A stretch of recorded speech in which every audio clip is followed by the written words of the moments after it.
देखिए भाई, जैसे आपके बुक के अंदर जो है चैप्टर होते हैं, वैसे ही जो है संविधान के अंदर जो है पार्ट होते हैं। ठीक है, जैसे आप एक बुक में है पार्ट 1, पार्ट 2, पार्ट 3, ऐसे संविधान में क्या है, पार्ट है। ठीक है, संविधान के अंदर जो है टोटल 22 पार्ट हैं। ठीक है, संविधान के अंदर जो है टोटल 22 पार्ट हैं। ठीक है, आप कंफ्यूज मत होना, काफ़ी स्टूडेंट कंफ्यूज होते हैं। दो तरीके से जो है क्वेश्चन पूछे जाते हैं। आपसे कहेगा संविधान के अंदर 22 पार्ट हैं एंड 395 आर्टिकल हैं। 22 पार्ट और 395 आर्टिकल हैं। कभी कभी आपसे पूछेगा क्या संविधान के अंदर 25 पार्ट एंड 470 जो हैं आर्टिकल हैं। ठीक है, 22 पार्ट कभी कहेगा, ऑप्शन के अंदर कभी आएगा 22 पार्ट और 395 आर्टिकल हैं। कभी आपके पास पूछेगा कि 25 पार्ट और 470 आर्टिकल हैं। तो मैं कहूँगा कि दोनों ही जो हैं आंसर ठीक है। ठीक है, अगर दोनों आ गए तो सर? नहीं, दोनों नहीं आएंगे। ये भी ठीक है, ये भी ठीक है। कैसे? कैसे ठीक है वो मैं बताता हूँ। ठीक है, ये हमारा जो है संविधान है। संविधान के अंदर जो है ये पार्ट है, जो आपके जैसे चैप्टर होता है आपकी बुक के अंदर, वैसे ही जो है संविधान के अंदर पार्ट है। पार्ट के अंदर जो है जो पैराग्राफ्स होते हैं उनको आर्टिकल बोलते हैं। जैसे हर एक पैराग्राफ को अलग अलग आर्टिकल का जो है हम नाम देते हैं। आर्टिकल पार्ट 1 कहाँ से कहाँ तक है, आर्टिकल 1 से 4 तक है। पार्ट 2 कहाँ से कहाँ तक, आर्टिकल 5 से लेकर आर्टिकल 11 तक है। ठीक है भाई, तो आप कहोगे कि 22 पार्ट कैसे हैं। अगर काउंटिंग करें, अगर काउंटिंग वाइज अगर हम बात करें तो कितने पार्ट है हमारे जो हैं संविधान के अंदर जो है 22 पार्ट हैं। काउंटिंग वाइज अगर बात करें तो कितने हैं, 22 हैं। लेकिन क्या हुआ कि भाई जो है बीच बीच में संविधान में बदलाव हुआ। ऐसा नहीं हो कि 1950 बाद के 50 के बाद कोई भी संविधान में बदलाव नहीं हुआ। अलग अलग टाइम पे संविधान में बदलाव किए गए। तो क्या किया जो बदलाव करते समय कि इन 22 पार्टों को नहीं बदला। जो गिनती 1 से 22 तक थी वो ऐसे ही रही। मान लो भाई 4 के बाद एक और नया पार्ट ऐड करना है तो उसको जो 4A नाम दे दिया। ठीक है, समझे। 9 के बाद एक और पार्ट ऐड करना था, उसको 9A नाम दे दिया। ठीक है, अगर काउंटिंग की अगर बात करें तो कितने पार्ट हैं, 22 पार्ट हैं। अगर टोटल अगर हम बात करें तो कितने पार्ट हैं, 25 पार्ट हैं। ठीक है, कोई डाउट इसके अंदर। ऐसे ही आर्टिकल हैं। काउंटिंग अगर आप करोगे तो कितने हैं, 395 हैं। कुछ कुछ बीच में नए ऐड किए, जैसे एक 51 पहले आर्टिकल था, उसके बाद 51A भी ऐड कर दिया। 51A भी ऐड कर दिया तो ऐसे ऐसे A B वाले आर्टिकल को मिला के टोटल कितने आर्टिकल बन गए, 470 के लगभग जो हैं अभी फिलहाल हो चुके हैं। ठीक है, बदलते रहते हैं, जैसे जैसे जो है संविधान में बदलाव होता है तो इसमें चेंजेस आते रहते हैं। ठीक है, कोई डाउट हो इसके अंदर। तो दोनों चीज़ें ठीक हैं। 22 पार्ट, 395 आर्टिकल और 25 पार्ट और जो है 470 आर्टिकल। ठीक है,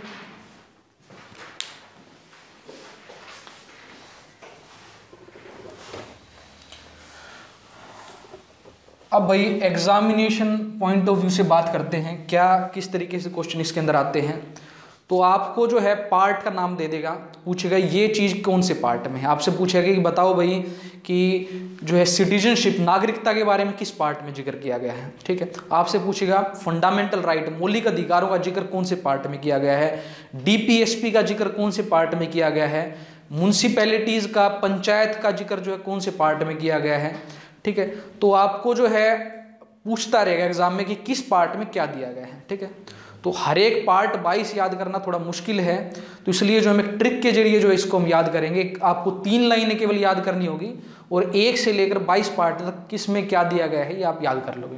ठीक है, तो पहली लाइन जो है आपको जो याद करनी है वो है, लिखो, पहली लाइन जो आपको याद करनी है वो है you can fly directly from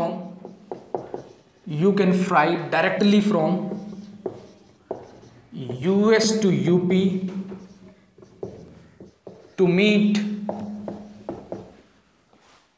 Shyam and Ram। कर लोगे भाई लाइन याद। You can fly directly from US to UP to meet Shyam and Ram। Second line जो आपको याद करनी है वो है fruit taste sweet to eat and so on. कर लोगे भैया याद? फ्रूट जो है स्वीट होता है खाने में एंड सो ऑन। ठीक है, याद कर लोगे? कोई डाउट इसके अंदर? तीसरी लाइन जो आपको याद करनी है वो है eat Maggi as tasty snack. Eat Maggi as tasty snack. ठीक है भाई, 3 लाइनें जो है आपको याद करनी है। ठीक है, you can fly directly from US to UP to meet Shyam and Ram, fruit taste sweet to eat and so on, eat Maggi as tasty snack.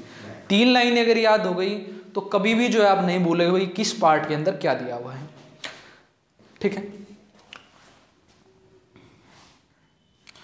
तो भाई दूसरी और तीसरी को जो है कुछ देर के लिए मिटा देते हैं। लिख ली दूसरी तीसरी आप लोगों ने?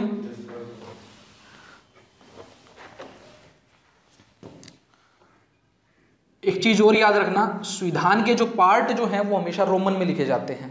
ठीक है, आपके जो है एक ऐसे जो रोमन के अंदर जो है आपके पार्ट लिखे जाते हैं। तो संविधान के पहले पार्ट में क्या है भाई? यू से आपका बना union and it's territories, union and it's territories, union and it's territories. ठीक है, ये बताएंगे क्या क्या है।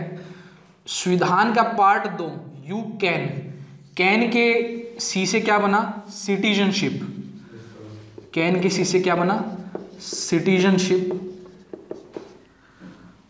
संविधान के पार्ट 3 में क्या है भाई? संविधान के part you can fly, fly के एफ से बना फंडामेंटल राइट्स, फ्लाई के एफ से बना fundamental rights, fundamental rights. Next हम बात करते हैं you can fly directly, directly के जो है डी से क्या बना? डायरेक्टली के डी से बना DPSP, directive principle of state policy, DPSP. ठीक है, नेक्स्ट फिर हम बात करते हैं part 4A, part 4A, part 4A directly from, from के एफ से बना fundamental duties, fundamental duties, fundamental duties. Next फिर हम बात करते हैं पार्ट 5 की। पार्ट 5 में you can directly from US के यू से बना यूनियन गवर्नमेंट, यूनियन गवर्नमेंट। फिर हम बात करते हैं पार्ट 6 की। पार्ट 6 के अंदर भाई, पार्ट 6 के अंदर यूएस के एस से बना स्टेट्स, यूएस के एस से बना स्टेट्स। ठीक भाई, पार्ट 7 यूएस 2 से कुछ भी नहीं बनेगा भाई। ये एक आर्टिकल, ये पार्ट था संविधान का जो 1956 में जिसको डिलीट कर दिया गया। पार्ट 7 में जो है कुछ भी नहीं बनेगा, डिलीट कर दिया गया। लिख लो, this part was deleted by parliament. Parliament ने जो है इस पार्ट को डिलीट कर दिया 1956 के अंदर, पार्ट 7 को। अगला फिर हम बात करते हैं पार्ट 8 की। यूएस टू यूपी, यूपी के यू से बना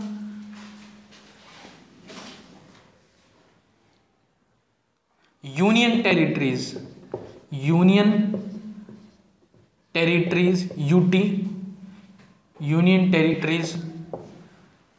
नो, पार्ट 9 यूपी के पी से बना पंचायत, पार्ट 9 यूपी के पी से बना पंचायत।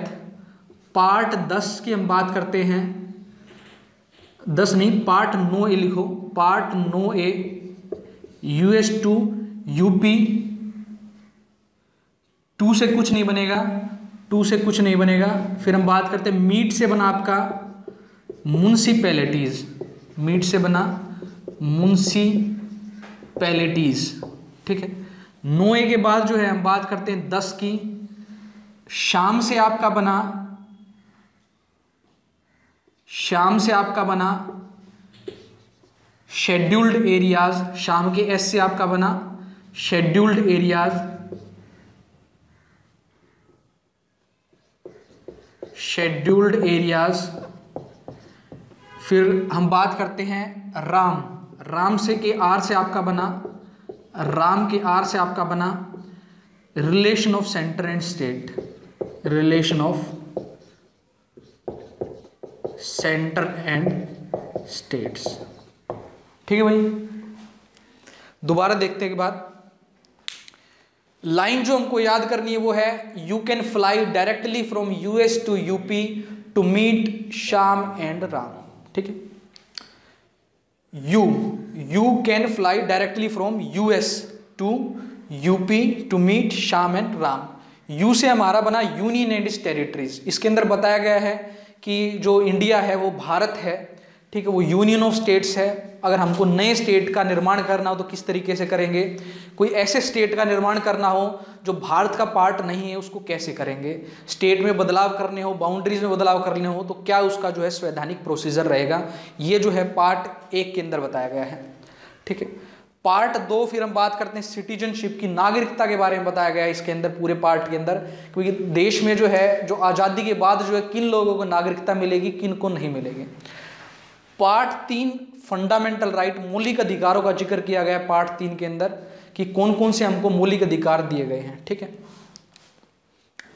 करीब आर्टिकल जो है उसके बाद हम बात करते हैं DPSP, directive principle of state policy. इसमें जो है स्टेट को निर्देश दिए गए हैं, देश को जो सरकार होगी उसको निर्देश दिए गए हैं कि गरीब पिछड़ों का ध्यान रखें, ठीक है, और जो है लोगों को जो है अपॉर्चुनिटी का मौका दें, बच्चों को एजुकेशन प्रोवाइड करने की अपॉर्चुनिटी प्रोवाइड करें, ठीक है, फैक्ट्री में जो है वर्कर को मैनेजमेंट में भागीदारी बनाएं। तो इस तरीके से जो है पार्ट 4 में जो है क्या है डीपीएसपी। फिर हम बात करें पार्ट 4A।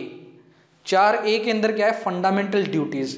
फंडामेंटल ड्यूटीज़ में हमको ड्यूटीज़ बताई गई हैं कि हमारी ड्यूटीज़ क्या होनी चाहिए। हमको जो है लड़ाई नहीं करनी चाहिए, हमको जो है भाईचारे की भावना बनाई रखनी चाहिए, हमको जो है झंडे का अपमान करना चाहिए।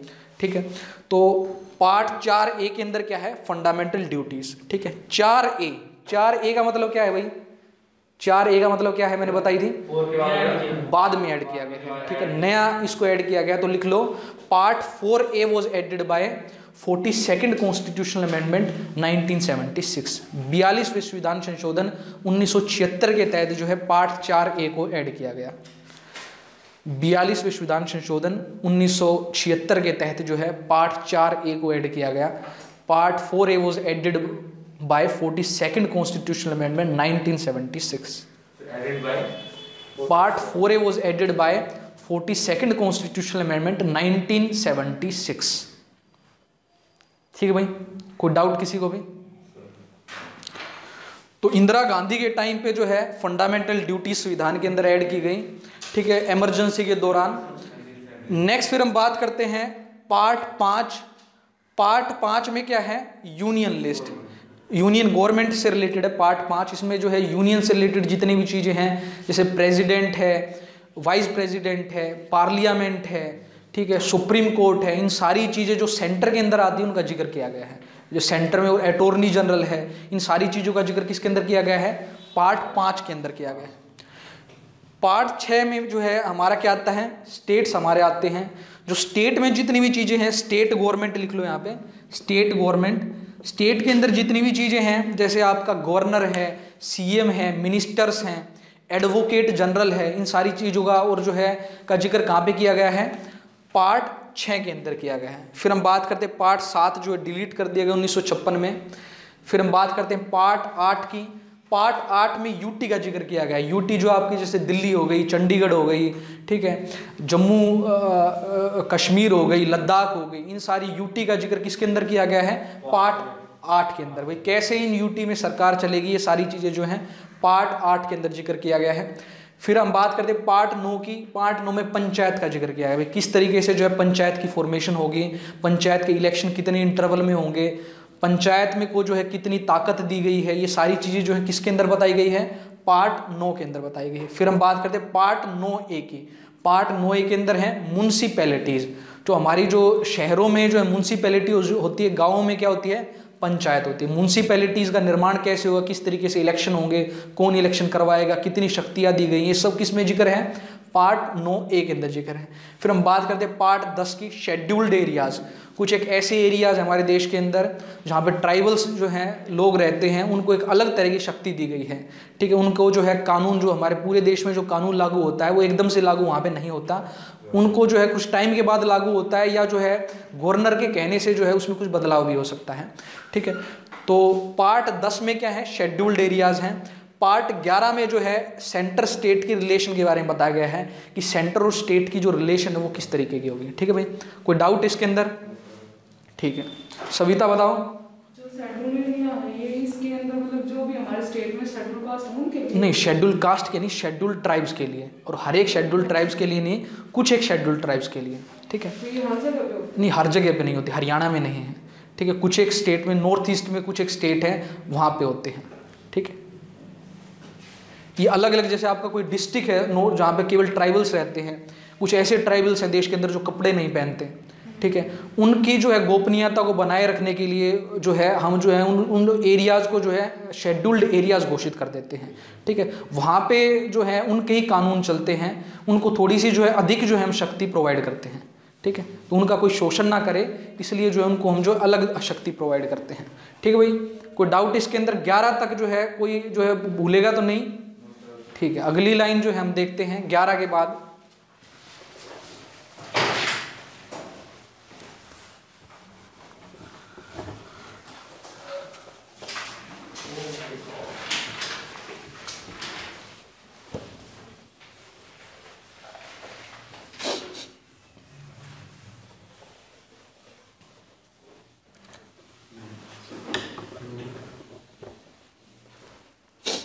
दूसरी लाइन है भाई, लिखो दूसरी लाइन जो आपको याद करनी है वो है फ्रूट टेस्ट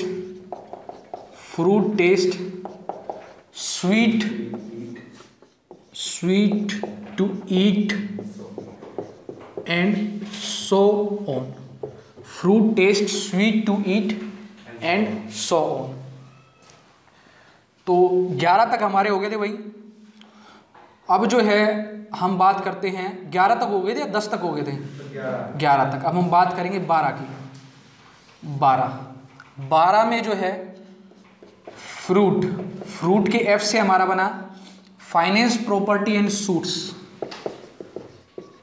फाइनेंस प्रॉपर्टी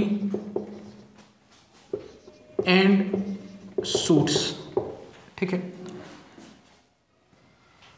12 के बाद जो है आपका हम बात करते हैं 13 की। 13 में टेस्ट के टी से बना trade and commerce. Trade and commerce.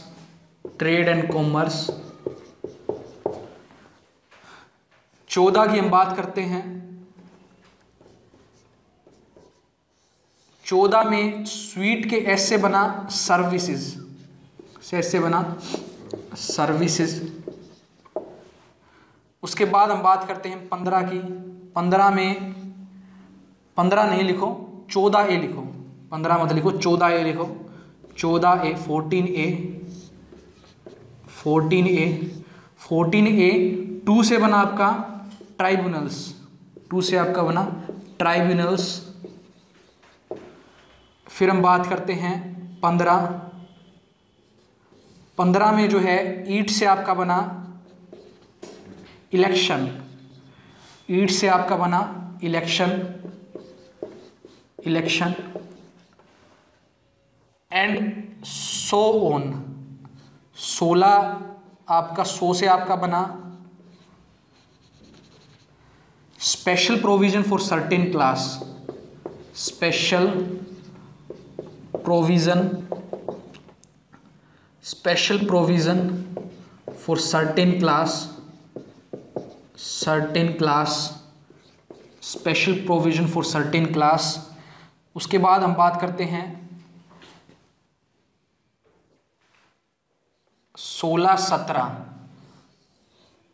17 से आपका बना ऊन से बना, ऊन के ओ से बना ऑफिशियल लैंग्वेज।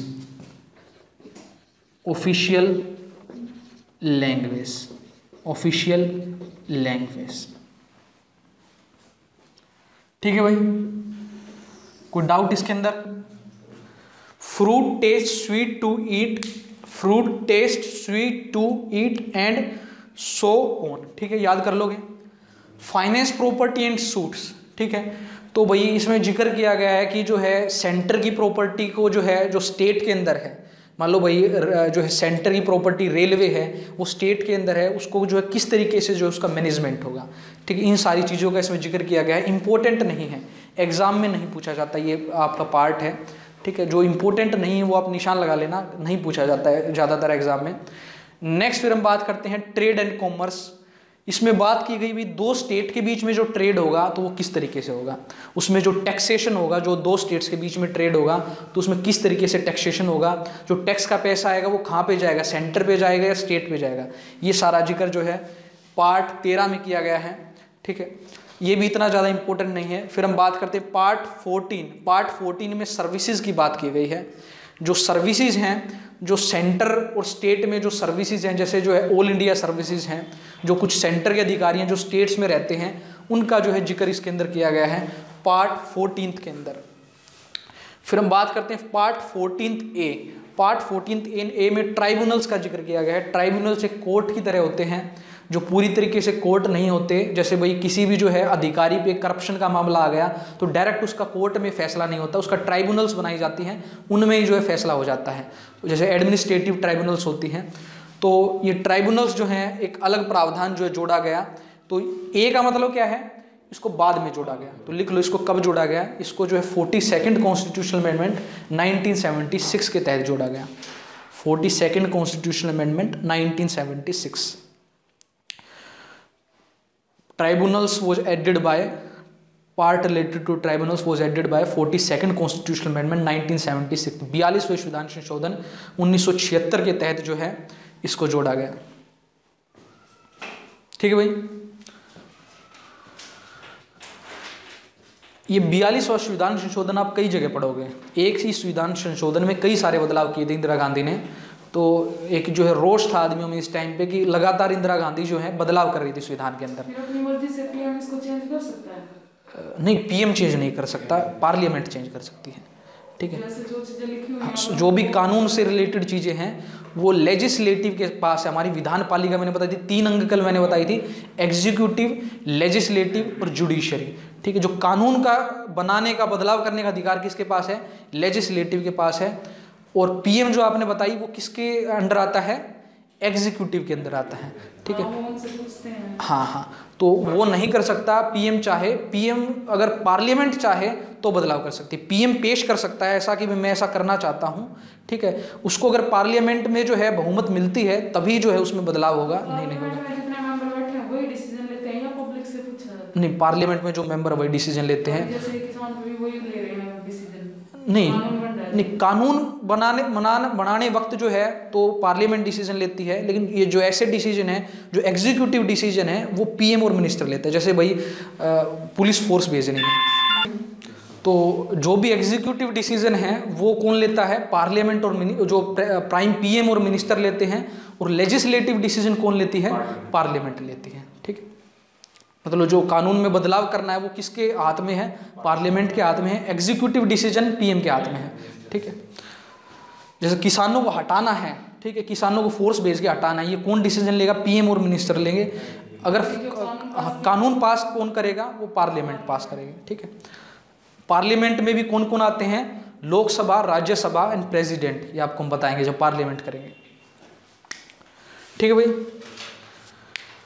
पार्ट 15 में इलेक्शन से रिलेटेड है। इलेक्शन में जैसे भी कौन जो है इलेक्शन करवाएगा, एमएलए की इलेक्शन कौन करवाएगा, एमपी की इलेक्शन कौन करवाएगा, ये सब कुछ किस में बताया गया है, पार्ट 15 में बताया गया है। पार्ट 16 में special provision for certain class, कुछ एक जो क्लास ऑफ पीपल हैं उनके लिए स्पेशल प्रोविजन का जो है वो जो है बनाए गए हैं। पार्ट 17 में ऑफिशियल लैंग्वेज है, क्योंकि देश के अंदर जो है आपका यूनियन के अंदर जो सेंटर के अंदर ऑफिशियल लैंग्वेज क्या होगी, स्टेट के अंदर ऑफिशियल लैंग्वेज क्या होगी, ठीक है। पार्लियामेंट में किस भाषा का प्रयोग करेंगे और जो है सुप्रीम कोर्ट, हाई कोर्ट में हम किस भाषा का प्रयोग करेंगे, ठीक है। जैसे सुप्रीम कोर्ट, हाई कोर्ट में आप केवल इंग्लिश का प्रयोग कर सकते हो, हिंदी अलाउड नहीं होती। पार्लियामेंट में आप इंग्लिश, हिंदी कोई भी इस्तेमाल कर सकते हो, ठीक है। ठीक है भाई, हमने जो है अभी 12 से लेकर हमारे कहाँ तक हो गए, 17 तक हमारे हो गए, ठीक है। अगली लाइन हम देखते हैं, अगली लाइन हमारी है, लिखो अगली हमारी लाइन क्या है, तीसरी लाइन है हमारी, eat Maggi as tasty snack, eat Maggi as tasty snack, ठीक है।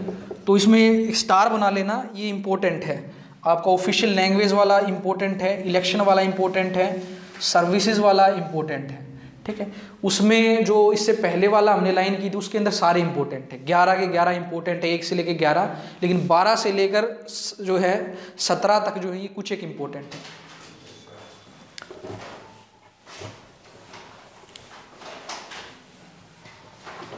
अगला हम बात करते हैं भाई, अगला हमारा है 18, 10, 15, 16, 17, 18। ईट मैगी, ईट के ई से क्या बना, ईट के ई से बना इमरजेंसी, ईट के ई से बना इमरजेंसी, इमरजेंसी। उसके बाद हम बात करते हैं 19, ईट मैगी, मैगी से बना मिसलिनियस, इंपॉर्टेंट नहीं बिल्कुल भी।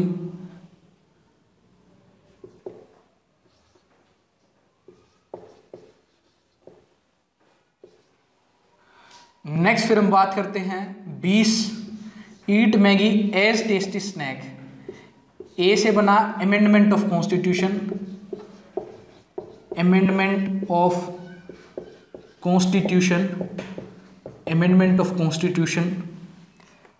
11 फिर हम बात 20 की हम बात करते हैं 21, eat Maggi as tasty, tasty के टी से बना ट्रांजिशनल प्रोविजन,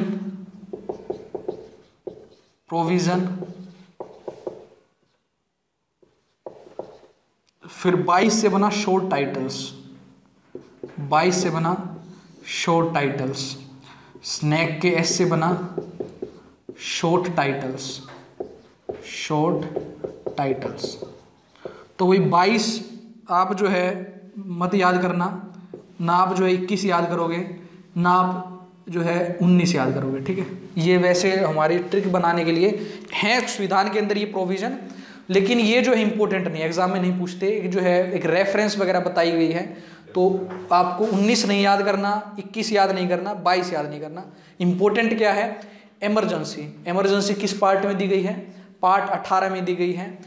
देश में कितनी तरह की इमरजेंसी, कैसे इमरजेंसी लागू होगी, कौन इमरजेंसी लागू करेगा, ये किस में बताया गया है, पार्ट 18 में बताया गया है।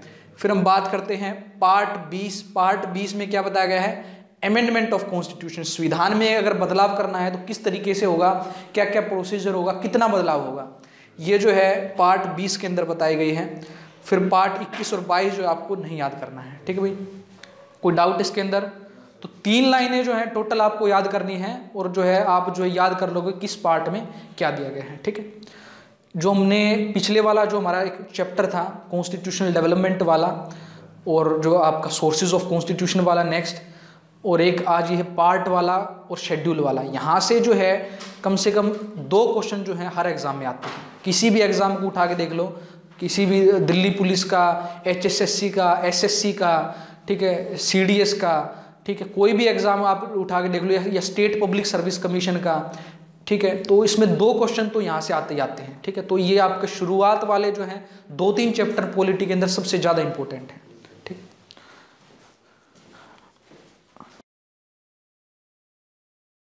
क्वेश्चन देखते हैं भाई जो प्रीवियस ईयर में आए हैं पार्ट ऑफ द कॉन्स्टिट्यूशन से। पहला है Indian constitution has how many part, भारतीय संविधान के अंदर कितने पार्ट हैं, 22। कितने पार्ट हैं भाई भारतीय संविधान के अंदर, 22 पार्ट हैं। CHSL 2016 में पूछा गया है। फिर है match list 1 and list 2 and select the correct answer, list 1 और लिस्ट 2 को मैच करना और करेक्ट आंसर बताना है। पार्ट 4A किसके अंदर दिया हुआ है, पार्ट 4A में क्या दिया हुआ है, पार्ट 4A में बताओ, फंडामेंटल ड्यूटीज़ दी गई हैं। पार्ट 8 में क्या दिया हुआ है बताओ, पार्ट 8 में पार्ट 8 में क्या दिया हुआ है बताओ? यूनियन टेरिटरीज दिया हुआ है। पार्ट 8 में क्या है? Union territory. पार्ट 9 में क्या है? पंचायत। और पार्ट 9 में क्या है? म्यूनसिपैलिटी। तो मैच इसने खुद ही का रखा है। CHSL 2013 में जो है क्वेश्चन पूछा गया है। ठीक भाई, कोई डाउट किसी को भी? तो पता लग गया किस तरीके से क्वेश्चन आएंगे आपके एग्जाम में। ठीक है।